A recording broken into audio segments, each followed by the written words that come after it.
के पास नोएडा में पुलिस और बदमाशों के बीच मुठभेड़ हुई है। इस मुठभेड़ में पुलिस ने 2 बदमाशों को गिरफ्तार किया है। बदमाशों से पहली मुठभेड़ नोएडा के सेक्टर 39 में हुई। पुलिस से मुठभेड़ के दौरान एक बदमाश के पैर में गोली लग गई। इसे पुलिस ने गिरफ्तार कर लिया। पकड़े गए बदमाश का नाम संजीव खड़खड़ी बताया जा रहा है। इस पर पुलिस ने 50,000 का इनाम रखा था। इस बदमाश पर हत्या, लूट समेत कई मामले दर्ज हैं। बदमाशों से दूसरी मुठभेड़ नोएडा के सेक्टर 20 में हुई। यहां पुलिस मोबाइल छीनकर भाग रहे बदमाश को मुठभेड़ के दौरान गिरफ्तार कर लिया। पुलिस ने गिरफ्तार किए गए बदमाश से तमंचा भी बरामद किया है। तो 2 मुठभेड़ हुई नोएडा में और इस मुठभेड़ में 2 बदमाशों को गिरफ्तार किया गया। सेक्टर 39 में एक मुठभेड़ हुई और एक मुठभेड़ सेक्टर 20 में हुई। एक बाइक सवार को रोकने का प्रयास किया गया, वो रुका नहीं, भागा वहाँ से। SHO 39 थे वहाँ पर, उन्होंने उसका पीछा किया। उसके बाद ये जहाँ हम लोग खड़े हैं इस सर्विस रोड पे वो आया और उसके बाद इस न्यूज़ को फ्लैश किया गया। वो संदिग्ध भी लग रहा था। दोनों तरफ से घेराबंदी हुई है। घेराबंदी में ये अपने आप को घिरा देकर के, चूँकि इधर जंगल है, इसने पुलिस के ऊपर फायर किया। क्रॉस फायरिंग में वो घायल हुआ है। उसको हम लोगों ने तत्काल यहाँ से हॉस्पिटल भिजवाया है। जम्मू कश्मीर के हंदवाड़ा में पाकिस्तान के इशारे पर चल रहे आतंकियों के नशे के कारोबार का भंडाफोड़ हुआ। इसे लश्कर-ए-तैयबा का नार्को टेरर मॉड्यूल कहा जा रहा है, जिसके जरिए आतंकियों तक पैसा पहुंचाया जाता था। एक बड़ा Pakistan sponsored narco terror module को बस्ट किया हमने। हंदवाड़ा पुलिस ने इस मॉड्यूल से जुड़े 3 लोगों को गिरफ्तार किया, जिनके कब्जे से करीब 100 करोड़ रुपए से ज्यादा कीमत की 21 किलो हेरोइन जब्त की गई। 1 करोड़ 34 लाख रुपए नकद और नोट गिनने वाली एक मशीन भी आरोपियों के कब्जे से बरामद हुई। 1 करोड़ 34 लाख रुपए की ये रकम 2000 और 500 के नोट में बरामद हुई। नोटों की इतनी गड्डियां दिखी कि रखने के लिए एक मेज भी छोटी दिखने लगी। टोटल 21 केजी हेरोइन, जिसकी मार्केट वैल्यू 100 करोड़ के बराबर है, और 1.34 करोड़ का इंडियन करेंसी बरामद की। माना जा रहा है कि नशे के इसी कारोबार के जरिए जम्मू कश्मीर में आतंकियों तक पैसा पहुंचाया जा रहा था और हवाला के जरिए होने वाले इस लेन देन का कोई सुराग तक नहीं बचता था। लेकिन पुलिस ने आतंकियों के इस खेल से पर्दा उठा दिया, क्योंकि पुलिस ने दावा किया कि नार्को टेरर मॉड्यूल में शामिल लोग पाकिस्तान में बैठे आतंकियों के संपर्क में थे और पाकिस्तान के इशारे पर जम्मू कश्मीर में बैठे आतंकियों को मदद पहुंचाने का काम कर रहे थे। लेकिन देश के युवाओं की रगों में जहर घोलने का काम भी इसी धंधे के जरिए किया जा रहा था। मतलब यह कि पाकिस्तान से हेरोइन पहले तस्करों तक पहुंचाई जाती थी, फिर तस्कर उसे देश भर में मौजूद नशे के धंधे से जुड़े कारोबारियों तक पहुंचाते थे और उससे होने वाली कमाई पाकिस्तान को जाने के बजाय जम्मू कश्मीर में मौजूद आतंकियों तक पहुंचाई जाती थी।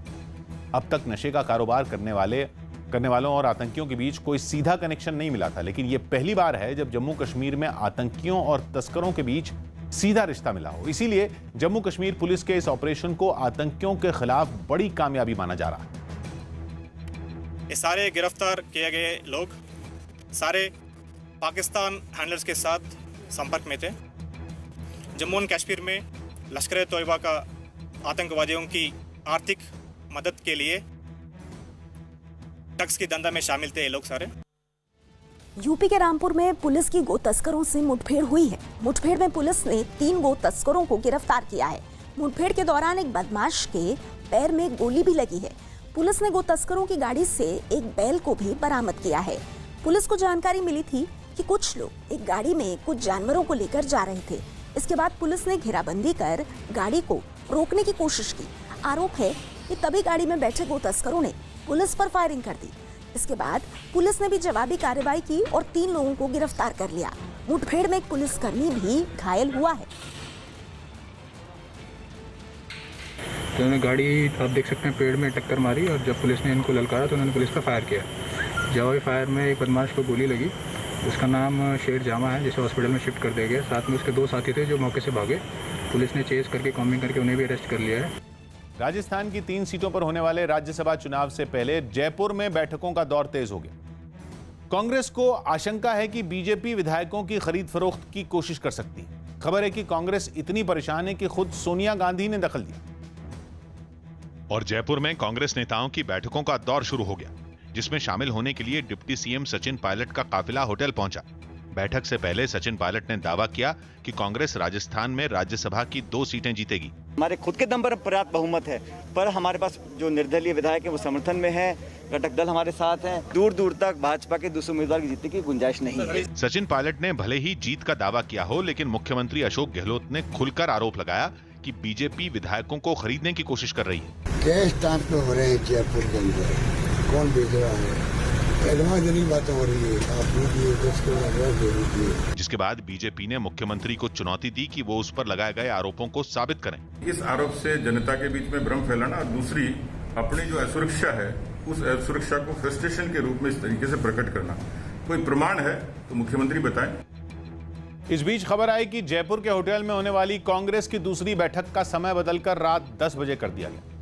राजस्थान में राज्यसभा की 3 सीटों के लिए 19 जून को चुनाव होने वाले हैं, जिनमें 2 सीटों के लिए कांग्रेस ने केसी वेणुगोपाल और नीरज डांगी को अपना उम्मीदवार बनाया है, जबकि बीजेपी ने पहले केवल राजेंद्र गहलोत को अपना उम्मीदवार बनाया था। लेकिन ऐन वक्त पर पार्टी ने दूसरी सीट के लिए ओंकार सिंह लखावत को भी मैदान में उतार दिया और राजस्थान में राज्यसभा चुनाव की लड़ाई को रोचक बना दिया, क्योंकि 200 सदस्यों वाली राजस्थान विधानसभा में कांग्रेस के 107 विधायक हैं, जिनमें 6 विधायक पिछले साल बीएसपी से कांग्रेस में शामिल हुए। इसके अलावा गहलोत सरकार को 12 निर्दलीय विधायकों का भी समर्थन मिला है, जबकि बीजेपी के 72 विधायक हैं और उसे हनुमान बेनीवाल की पार्टी आरएलपी के 3 विधायकों का समर्थन हासिल है। चुनावी गणित के हिसाब से राज्यसभा की 1 सीट जीतने के लिए 51 वोटों की जरूरत होती है, तो सीधे तौर पर कांग्रेस की 2 सीटें जीतने की राह आसान लग रही है। लेकिन अगर कांग्रेस के विधायकों या निर्दलीय विधायकों ने पाला बदला और कांग्रेस के लिए खिलाफ क्रॉस वोटिंग हुई, तो बीजेपी 2 सीटें जीत सकती है।